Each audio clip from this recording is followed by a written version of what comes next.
আসসালামু আলাইকুম। মাশাআল্লাহ প্রথমবারের মতো বাচ্চাগুলো বাইরে বের হইছে। দেখেন তাদের দেখেন মাশাআল্লাহ অসাধারণ একটা পরিবেশ।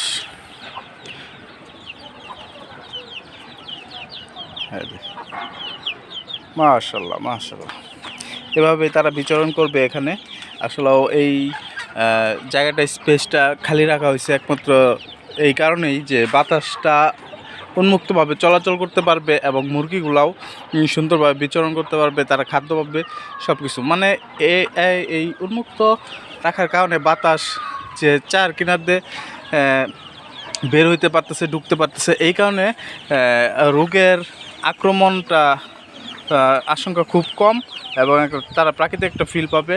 এই দেখেন গাছগাছালা লাগানো হয়েছে, মাটি, ঠিক আছে, সব কিছু মিলে একটা প্রাকৃতিক একটা ফিল আসছে,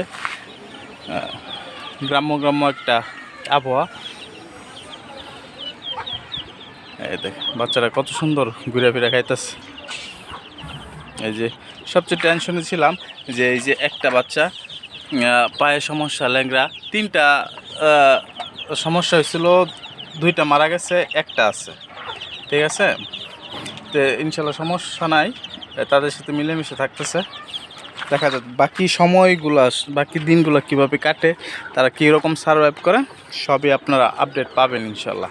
আর সবচেয়ে একটা মজার বিষয় হলো ওই মুরগির বাচ্চাগুলো এই মুরগির সাথে এত সুন্দরভাবে মানানসই হয়ে গেছে যে এই একটা মুরগি ওই পুরা 22টা সহ তার 7টা বাচ্চা সহ সে একাই টেক কেয়ার করে, অন্য মুরগিকে কাছে ভিড়তে দেয় না।